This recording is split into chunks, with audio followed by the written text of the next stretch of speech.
மல்லர் இனம் என்பது மறுக்க முடியாத இதுவரை எங்களுக்கு கிடைத்த தரவுகள் என்று பார்க்கிற பொழுது நமக்கு அவ்வாறுதான் நம்ம பார்க்க முடிகிறது.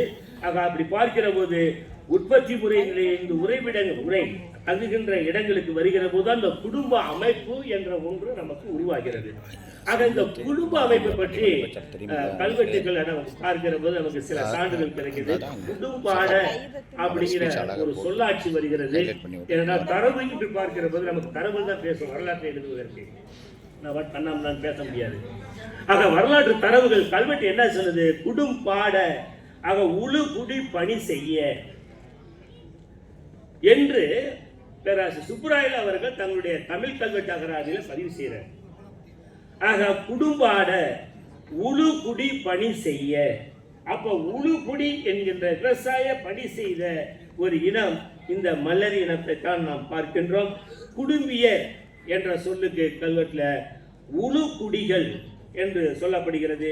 தேவகுலத்துக்கு குடும்பியர் ஆவது என்ற ஒரு சொல்லாட்சியை நாம் பார்க்கிறோம். இந்த மாதிரி இந்த குடும்பிலார் குடும்பத்தை சேர்ந்தவர்கள், ஆக குடும்ப வாரியம் என்ற அமைப்பு அங்கு கட்டமைக்கப்படுகிறது. குடும்ப தலைவன் ஒருவன் உருவாகிறான். ஆக 30 குடும்பங்கள் சேர்ந்து உத்தரப்பிரதேச கல்வெட்டு அதைத்தான் சொல்லுகிறது. வாரியம் என்ற ஒன்று உருவாக்கப்படுகிறது. ஆக ஒரு அட்மினிஸ்ட்ரேஷன் ஒரு ஒரு அதிகார மையம் என்கின்ற ஒரு குடும்ப அமைப்பின் மூலமாக இந்த மாதிரியாக ஒரு ஊர் கட்டுப்பாடு குடும்பங்கள் ஊர்களாக மாறி ஊர்கள் நாடுகளாக மாறுகிற பொழுது அங்கு ஒரு மக்களாட்சி தத்துவத்தையே உத்தரப்பிரதேச கல்வெட்டு போன்ற பல கல்வெட்டுகள் இருக்கு. இன்னும் இது போன்ற கல்வெட்டுகள். ஆகவே மக்களாட்சி முறையை வித்திட்டவர்களும் அவர்கள். இன்னும் சொல்ல போனா என்னுடைய கடிப்பு பிரகாரம் மதுரையில் இந்த கருத்தரங்கை நடத்தி கொண்டு வருகிறோம். அண்மையில் பார்த்தீங்கன்னா பக்கத்துல தான் கொங்கர் புளியங்கல கல்வெட்டு, மாங்குளம் கல்வெட்டு, இந்த மாதிரி நம்ம பார்த்தோம்னா மீனாட்சிபுரம் என்று சொல்லப்படுகின்ற அந்த சமண புகைப்பள்ளி எழுத்துக்கள், இதையெல்லாம் பார்க்கிற போது நம்ம கீழடிக்கு இணையான தமிழ் பிராமி எழுத்துக்கள் எழுதப்பட்டிருப்பதை பார்க்கின்ற பொழுது ஒரு கல்வெட்டு திருப்புறங்கள் பக்கத்துல இருக்கு. இந்த திருப்புறங்கள் கல்வெட்டு எடை சொல்லுகிறது, குடிமையை பற்றி பேசுகிறது. ஆக ஈழ குடிமி என்கின்ற ஒரு வார்த்தை வருகிறது. ஆக இதையெல்லாம் வைத்து பார்க்கிற போது ஒருவர் தமிழ் ஸ்கிரிப்ட் என்ற இடத்தை ஒரு கருதுகோளை ஒரு ஹைபாதீசிஸை முன்வைக்கின்றேன்.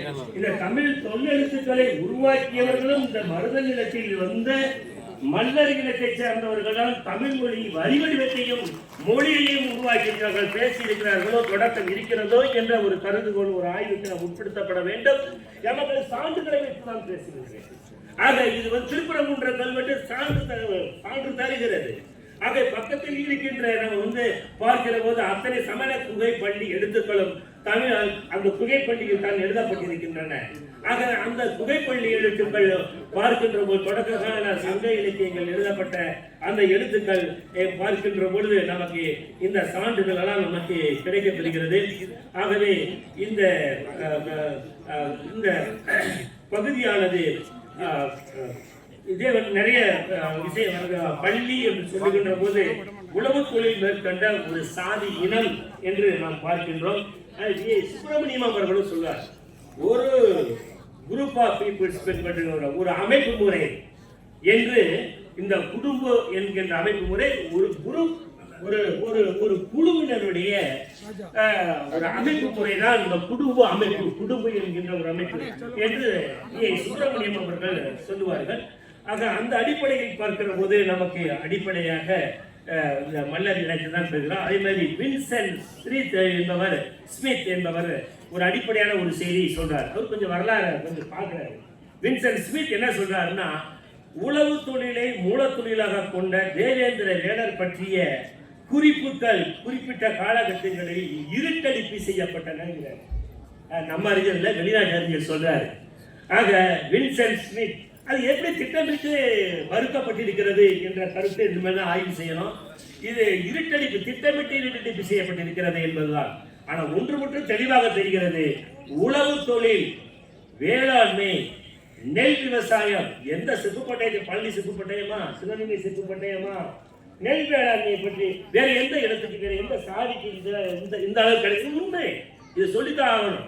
ஆக இத்தனை செப்புப்பட்டயங்களும் இவ்வளவு கல்வெட்டுகளும் இவ்வளவு தரவுகளும் தொடர்ச்சியாக ஒரு இனத்து ஒரு விவசாய இனம், ஆக ஒரு உழவு இனம், ஆக ஒரு குடும்ப அமைப்பு, குடும்பம் என்கின்ற அமைப்பு இன்று வரை கட்டமைக்கப்பட்டிருக்கிறது. ஆகவே இதெல்லாம் பார்க்கிற போது தமிழர்களுடைய இப்ப நமக்கு ஒரு நம்பிக்கை ஏற்பட்டிருக்கும் என்று நான் கருதுகிறேன். கிட்டத்தட்ட 2000 நான் யார் என்ற என்னுடைய இனம் எப்படிப்பட்டது, நான் என்னுடைய முன்பாழ்க்கை எப்படி இருந்தது என்று பார்க்கின்ற பொழுது என்னுடைய அடையாளம் என்ன என்று பார்க்கிற போது அது மருதன் நிலந்தான். இது மாற்று கருத்துக்கு இடமே இல்லை. கிட்டத்தட்ட 200-300 புத்தகம் வந்துருச்சு. அத்தனை புத்தகத்தில் அத்தனை அறிஞர் நாமடி சொல்ற நாகசாமி சொல்றாரு, அனைத்து பேராசிரியர் நூறு சொல்றாரு, நாகசாமி சொல்றாரு, மாநிலவில் அறிஞர் பக்தஜல பாரதி சொல்றாங்க. ஆக அத்துணை அறிஞர்களை வச்சியும் ஒரு டாக்குமெண்டேஷன் தயாரிக்கப்பட்டிருக்கிறது என்று சொன்னால் அது இந்த நம்முடைய மன்னர் இனத்திற்கு மட்டும்தான். அத்தனை அறிஞர்களுடைய எந்த அறிஞர்களும் இப்படி மறுக்கப்படவில்லை. ரொம்ப புத்திசாலித்தனமாக தான் தொடக்க காலத்தில் பேராசிரியர் குருசாமி சித்தரையா அவர்களும் பேராசிரியர் ஞானசேகர் அவர்களும் காயகத்தி கொண்டிருக்காங்க. மிக என்னால் இது மறுப்பதற்கு அல்லது எதிர்ப்பு தெரிவிப்பதற்கு என்று இல்லை. அத்துணை அறிஞர்களும் மன்னர்களுடைய விவசாய குழுவுடைய குடும்ப அமைப்பு முறையை பற்றி அவர்கள் மிக பிரமாதமாக எழுதியிருக்கிறார்கள். அந்த புத்தகத்தை படித்தால் அத்தனை புத்தகங்கள் அவ்வளவு ஆராய்ச்சி கருத்துக்கள் கொண்ட ஒரு அருமையான ஒரு நம்பிக்கைக்குரிய ஒரு உண்மையான வரலாற்று. அதனால தான் சொல்றேன், மன்னரினம் என்பதை தமிழினம்னு சொல்லிட்டு போறோம். ஆக தமிழ் இனத்தினுடைய வரலாறு எழுதப்பட வேண்டும் என்றால், தமிழருடைய வரலாறு எழுதப்பட வேண்டும் என்று சொன்னால் அது மன்னருடைய வரலாற்றில் இருந்துதான், மன்னர் என்ற வீர சொல்லில் இருந்துதான், அந்த சொல்லாட்சியில் இருந்துதான் தொடங்கப்பட வேண்டும். மருதத்தினையை விட்டு நீ பண்பாடு, தமிழுடைய பண்பாட்டு நாகரிகத்தை எழுதிவிட முடியாது. அந்த மருதநில பண்பாடு என்பது நெல் பண்பாடு. ஆக நெல் வகை பண்பாடு, வேளாண்மை, விவசாயம், ஆக நீரையும் விவசாயத்தையும் நேசித்தவர்கள் இன்று வரை 21ஆம் நூற்றாண்டு வரை தொடர்ச்சியாக ஒரு இனம், தொடர்ச்சியாக அந்த பள்ளி இலக்கியங்களில் பார்க்கிறோம், இடையில செப்புப்பட்டயங்களிலும் பார்க்கிறோம். ஆக அப்படிப்பட்ட ஒரு விவசாய வேளாண்மை இனத்துக்கு சொந்தமான ஒரு இனம் கிளார்களாகவும் நிலக்கிளார்களாகவும் இருந்த நிறைய சான்றுகள் கிடைக்கின்றன. அது மட்டுமல்ல, இவர்கள் தான் மன்னராக இருந்திருக்க வேண்டும். ஆக மன்னர்கள் தான், வீரர்கள் தான் அந்த மருத நிலத்தில் தான் முதலில் அரண்மனை, அரசு, வேந்தன் மேய தீமுடல் உலகம், வேந்தனுக்கு வேந்தன் இந்திரன் என்கின்ற ஒரு தொடர்ச்சியான ஒரு வரலாற்று சான்றுகளை நாம் உறுதியாக சொல்ல முடிகிறது. அந்த அடிப்படையில் பார்க்கிற பொழுது நம்முடைய திருப்பரங்குன்றம் கல்வெட்டு எரிக்காட்டூர் ஈழ குடிம்புகள் போலாலயன் செய்த ஆய்சையன் நெடுஞ்சாதனம் அப்படிங்கிற ஒரு கல்வெட்டு, திருப்பரங்குன்றம் கல்வெட்டு தான். அங்கு இந்த ஈழ குடும்பிகள் என்ற சொல்லாட்சியை பார்க்கிறோம். சேர மன்னனுடைய வரலாறை பாருங்க. விஷ்ணுவர்ம குடும்பிய குல வர்த்த நஸ்யவிக்த என்ற ஒரு கல்வெட்டு சொல்லப்படுகிறது. ஆக சேரவேந்தன் விஷ்ணுவர்மனும் குடும்பிய குலத்தை பற்றி பேசப்படுகிறது. ஆக சேர மன்னனுடைய மரபும் பாண்டிய மரபும் சோழர் மரபும் இந்த குடும்பம் என்கின்ற வரலாற்றில் இருந்துதான் வந்திருக்கிறது என்பதற்கு கல்வெட்டு சான்றுகள் நமக்கு கிடைக்கின்றன. அப்படி பார்க்கிற போது நமக்கு நெல் விளையும் தொகுப்பு நிலம் குடும்பம் என்று சொல்லப்படுவதும் உண்டு. ஆக இடைக்கால சோழர் கல்வெட்டுகளில் இந்த மாதிரி குடும்பம் என்று நெல் விளையும் தொகுப்பு இடமாகிய அந்த குடும்பம் என்ற அமைப்புடைய சொற்களை இடைக்கால சோழர் காலத்தில் நம்ம நிறைய பார்க்கலாம். குடும்பங்களின் தலைவன் குடுமி, குடும்பன், குடும்பிகள் என்று இந்த சொல்லாட்சியானது ஆராய்ச்சியானது தொடங்குகிறது. ஆகிய சோழர் காலத்தில் குஞ்சர மல்லன் போன்ற சொல்லாட்சிகளை பார்க்கலாம். மல்லர் கிளான் என்ற சொல்லாட்சியெல்லாம் பார்க்கலாம். பாண்டியனை பற்றி பேசுகின்ற போது பல்யாகத்தானே குடிமை பெறுவது. ஆகவே ஒரு வலுவான சான்று அங்கு நமக்கு கிடைக்கிறது. புறநானூற்றில் பார்த்தீங்கன்னா 3 இடங்களில் குடிமை என்ற சொல்லாட்சி வருகிறது. ஆக புறத்தை பேசுகின்ற, வீரத்தை பற்றி பேசுகின்ற, மன்னர்களை பற்றி பேசுகின்ற, வீர வரலாற்றை பேசுகின்ற ஒரு நூல் புறநானூற்று நூல். அது வீராய் பற்றி என்று சொல்லுவார்கள். அந்த வீரயோக பாடல் சொல்லுகிறது, தகைமான் குடிமி, விரன்மான் குடிமி, குடிமிக கோமான் என்று ஒரு 3 இடங்களில் வருவதை நாம் பார்க்கின்றோம். இதெல்லாம் பார்க்கிற போது மருத நில தலைவன் தான் வேந்தனாக வந்திருக்க வேண்டும். அந்த வேந்த இனத்தில் இருந்து வந்த அந்த 3 இன வழி வந்தவர்கள் மல்லர் என்று சொல்வதில் எந்த தவறும் கிடையாது. ஆக சான்றுகள் தான் பேசும். மல்லனை என்று சொல்லப்படுகின்ற அந்த மல்லன் என்று சொல்ல பல்லவர்களும், பல்லவர் குடி கூட அந்த மல்லன் மாமல்லை ஆக சான்றுகளை பார்க்கிற போது ஆக பல்லவர்களும் இந்த குடியில் இருந்து வந்த ஒரு சான்றுகளை பார்க்கிறோம். மல்லாயம், மல்லாயி, அவ்வை, சங்ககால அவ்வையாரை போல அவ்வை என்றால் பெருமைக்குரிய. ஆக இந்த மல்லாயி அவ்வை என்கின்ற பெயராலே கல்வெட்டுகள் கிடைப்பதை நாம் பார்க்கின்றோம். அதே போல சோழன் நலங்கிள்ளி வெற்றி கொண்டு குடும்பராக கொண்ட நாடுகள் பல என்று புறநானூறு பேசுகிறது. ஆக சோழன் நலங்கிள்ளி இந்த குடும்ப அமைப்பு முறை, அந்த குடும்பன் சோழன் என்று சொல்லுகின்ற அளவிற்கு சோழ அரசு இந்த குடும்ப என்ற ஒரு சொல்லாட்சியை சங்க இலக்கியம் சொல்லப்பட்டிருப்பதன் மூலமாக நாம் அவர்களும் இந்த குடும்ப அமைப்புக்குள், இந்த இன அமைப்புக்குள் வருவதை பார்க்கின்றோம். குடும்பராகிய பாண்டியனுடைய ஒரு சொல்லாடல் வெள்ளியம்பலத்து துஞ்சிய பெருமனிதி என்று வருகிறது. ஆக பாண்டியனிடமும் இந்த இன வரலாற்றுக்குள் வருகிறார்கள். ஆக இதே போன்று மன்னர் இளைஞரை என்று தேவேந்திர குல வேளாளர்களுடைய பட்டப்பெயர் குடும்பன் குடும்பி என்றாகிறது. இதெல்லாம் சேரர்களுக்கும் சோழர்களுக்கும் பாண்டியர்களுக்கும் பொருந்துகிறது. அந்த வரலாற்று அடிப்படையில் பார்க்கிறது. இதை வைத்துக் கொண்டுதான் மூவேந்தர் வழி வந்தவர்கள் என்று சொல்லுவதற்கு இந்த சான்று கிடைக்கிறது. உண்மை வரலாறை சொல்வதில் எந்த ஒரு இது இல்லை.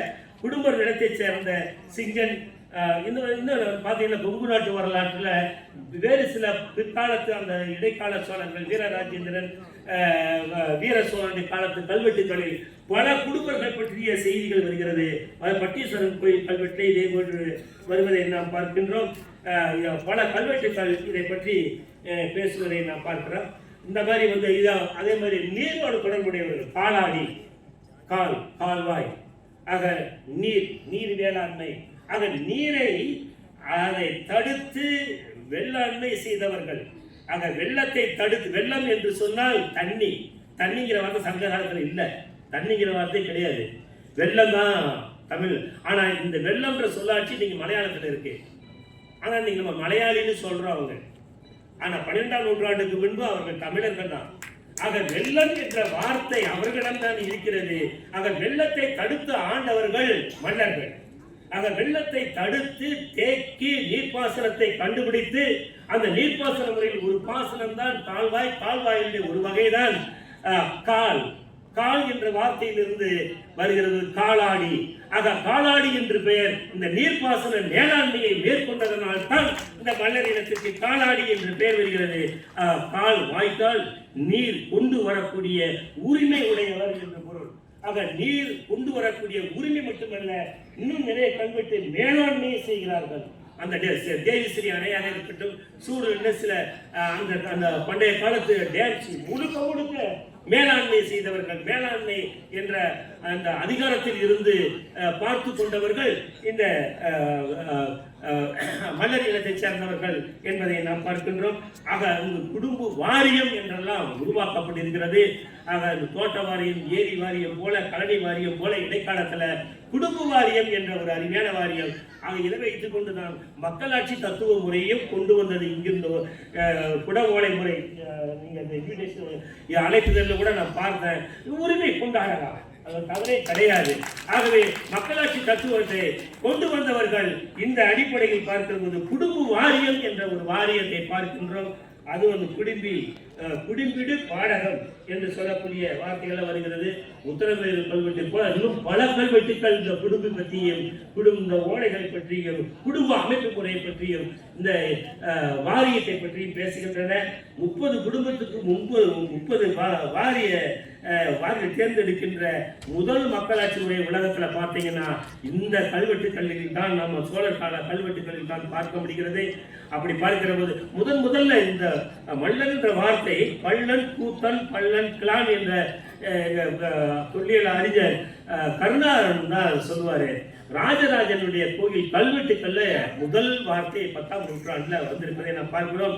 இதுல ஒரே ஒரு விஷயம், இன்னொரு விஷயம், காந்தி கிராம பல்கலைக்கழக பேராசிரியர் பிச்சை அவர்கள் சொல்லுவார்கள், ஒக்கலிகர் வேளாண் இனம். ஆக நாங்களும் அந்த விவசாய இனத்தை சேர்ந்தவர்கள் தான். அது ஒக்கலு, கள்ளிகள் ஒக்கலு என்று சொல்லுவார். மல்லர் பிரிவை சேர்ந்த ஒரு கரையாளர் அப்படின்னு பார்க்கிற போது மல்லர் ஒக்கலிகர் வேறு அல்ல என்கின்ற ஒரு கருத்தை இருக்கு சொல்றதுல ஒன்றும் தவறு எதுவும் கிடையாது. ஆக இந்த கம்பேரிட்டிவ் ஒப்பீடு ரிசர்ச்சுக்குள்ள போற போது இன்னும் பல இனத்தையும் நாம வந்து இணைத்து கொண்டு வர முடியும். அப்படி பார்க்கிற போது பழமையை மீட்டெடுக்க வேண்டும். முதல் தெய்வமாக இந்திர வழிபாடு இருந்திருக்கிறது. தமிழ் நாகரிகத்தையும் பண்பாட்டையும் அடையாளப்படுத்திய இந்த மல்லர் இனம் என்கின்ற ஒரு மிகப்பெரிய ஒரு வரலாற்று இனம். அண்மை காலத்து வரலாற்றை கூட நம்ம பார்க்கலாம். வீரபாண்டிய கட்டபொம்மனுடைய அல்லது புலித்தேவனுடைய படைப்பிரிவில் இந்த மாதிரி பார்க்கிற போது பாளையத்திலும் ஆங்கிலேயர்களை எதிர்த்து போராடிய அந்த வீரயுக காலத்து மல்லர்களைப் போல் அண்மை காலம் வரைக்கும் சுதந்திர போராட்ட காலத்தில் பாளையர்களில் கட்டபொம்மனுக்கு அணுக்கமாக இருந்து போராடிய குடும்பங்களை பார்க்கிற முத்து குடும்பம் அந்த ஸ்ரீவைகுண்ட கொள்ளையில் கொல்லப்படுகிறார். அவர் வீரத்தோடு போராடி மாண்ட ஒரு வரலாற்றை கட்டபொம்மன் கதைப்பாடம் வெளிப்படுத்துவதை பார்க்கலாம். அதே போல பல அடுக்கு நிலைகளை கொண்ட படை வீரர்களை கொண்ட கட்டபொம்மனுடைய படையில் காவல் படை அந்த வாயில் காவல் படை தலைவராக இருந்தவர் சுந்தரலிங்க குடும்பனார். அந்த சுந்தரலிங்க குடும்பனாரும் முறைப்பெண் வடிவுடன் சேர்ந்து முதல் மனித வெடிகுண்டு என்று சொல்லலாம். ஆக அவர்களும் அந்த மண்ணிற்காக அந்த பாஞ்சாலம் குறிச்சிக்காக தங்களை தியாகம் செய்த அந்த ஒரு வரலாற்றை தொடர்ச்சியாக பார்க்கலாம். புலித்தேவனுடைய படைப்பிரிவில் பார்க்கிறது வெண்ணி காலாடி குடும்பனார் என்பதையும் பார்க்கின்றோம். இப்படி தொடர்ச்சியாக பார்க்கிற போது பிரமிப்பாக இருக்கிறது. தொடர்ச்சியாக ஒவ்வொரு நூற்றாண்டு தோறும் ஒவ்வொரு இலக்கியங்கள் தோறும் நமக்கு இந்த வீர மல்லர் ஆக வேளாளர் ஆக விவசாய குடியை சார்ந்த அந்த மன்னர் குலத்தை சேர்ந்த அல்லது மக்களாட்சி தத்துவத்தை கொடுத்த ஒரு மிக ஒரு தொடர்ச்சியான ஒரு இன வரலாற்றை தொடர்ந்து போராடி தங்களுடைய அடையாளத்தை தேடுகின்ற முயற்சியில் அறிஞர்களை கொண்டு ஆராய்ச்சியாளர்களை கொண்டு பல்துறை அறிஞர்களை கொண்டு தேடி ஒரு புதிய ஒரு சகாப்தத்தை உருவாக்கி கொண்டிருக்கின்ற ஒரு இனம் மல்லர் இனம் மட்டுமே.